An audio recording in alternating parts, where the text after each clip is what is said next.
Hello everyone, Jumbo. I'm Deborah the Storyteller with Word of Mouth Stories, and welcome to Elephant in the Room. Today we'll discover Fables by one of the most well-known storytellers of all time, Aesop. So, who is Aesop and what is a fable? A-E-S-O-P. Aesop is by tradition a Greek slave who lived between 620 and 560 BC. Now some believe he was of African descent, but lived in a place called Landum in South Greece near northern Africa. Now there's no mention of his stories until 100 years after his life, and he never wrote or recorded any of his stories. He told them orally by word of mouth. And centuries later, his stories have been translated into many, many languages. What is a fable? A fable is a short fictional tale. That means make-believe. The characters are usually animals whose voices and actions reflect human behavior.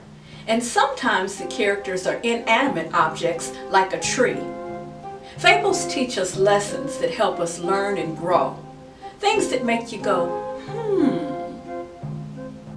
Okay, boys and girls, here we go. It's story time, and we've all got a story to tell.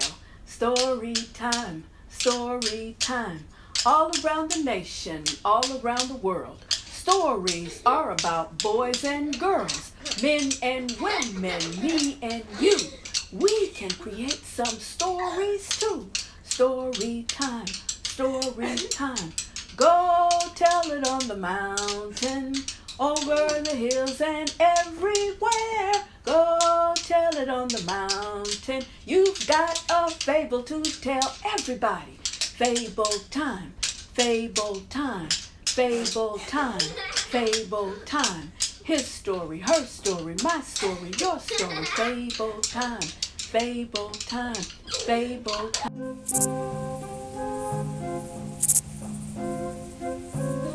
Have you ever heard the saying, the time to go is not the time to get ready? That just means we need to make plans for things to come. This is the story of the grasshopper and the ants. So let's see who comes out on top. All through the summer, the ants worked hard, gathering food for their storehouse. They were preparing for the winter days when snow would cover the ground. As they worked, the idle grasshopper just watched and laughed. Silly ants, why do you work so hard when the sun is high in the sky? You should be singing and playing. But the ants paid him no mind. They kept working hard, gathering food for their storehouse for the long winter days and winter nights when winter would rule the land. Soon, summer came to an end, and in fact, winter did rule the land, and it covered the land with snow and ice. The ants had plenty of food, but alas, the grasshopper did not. As the sun went down in the sky, the grasshopper limped along to the home of the ants. He knocked on the door. But the ants, who were always busy working, were inside the storehouse, sweeping and sorting and organizing. And as they did, they sang their song. Oh wee oh, oh wee, oh wee oh, oh wee. The grasshopper knocked again. And this time the ants answered the door. What do you want? Said the ants. And the grasshopper said, I am cold and hungry. There's no food to be seen or found anywhere. Will you please share your food with me? And the ant said, you spent the whole summer singing and laughing happily. Now, why don't you spend your days singing and your nights dancing and give no thought to food? The ants refused to give the grasshopper even one scrap of food, and he went away sad and hungry. Well, that may not have been a nice thing to do, but the moral of this story is that we should always make plans for the future. And that is the end of that.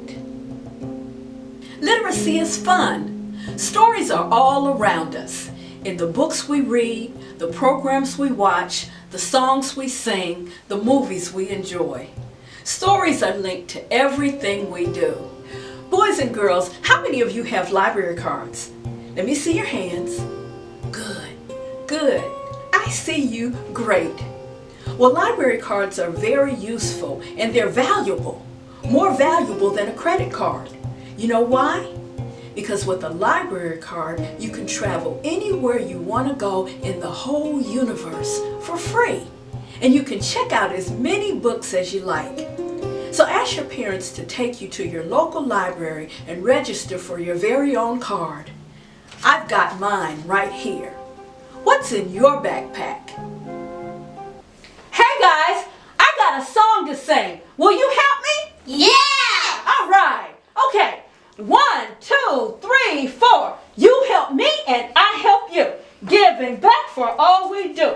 Friend and neighbor, sister, brother. One good turn deserves another. You help me, I help you. Giving back for all we do. Sometimes someone who is small is the biggest help of all. Everyone can do their part if they're clever, wise, or smart. Sometimes someone who is small is the biggest help of all. All right!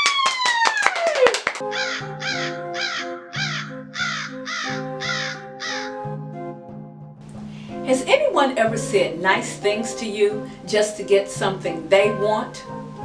Just like my friend the fox in The Fox and the Crow. A hungry fox prowled around in vain one day looking for something to eat.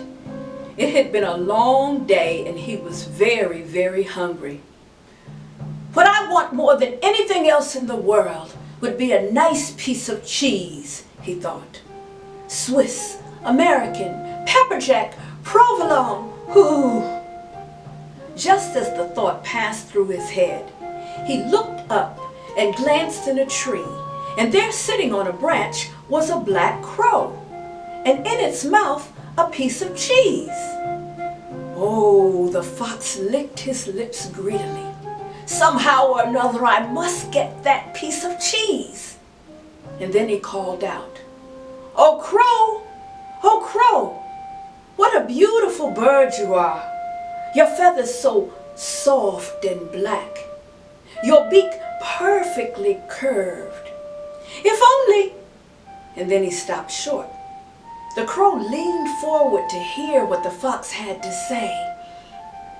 "If only your voice were as beautiful as your appearance, you would be a queen among birds." Oh, the crow sat up straight. She flapped her wings gently, and then she opened her mouth to sing, and from her mouth came the most beautiful caw-caw, caw-caw, caw-caw. And as she opened her mouth to sing, the cheese fell from her mouth and gently landed on the ground. And the sly fox immediately picked up the cheese and off he ran.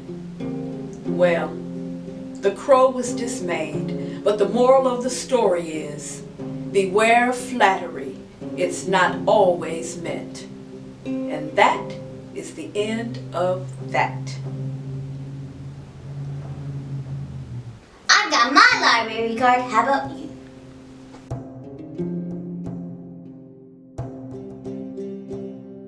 Jumbo, everybody! Jumbo!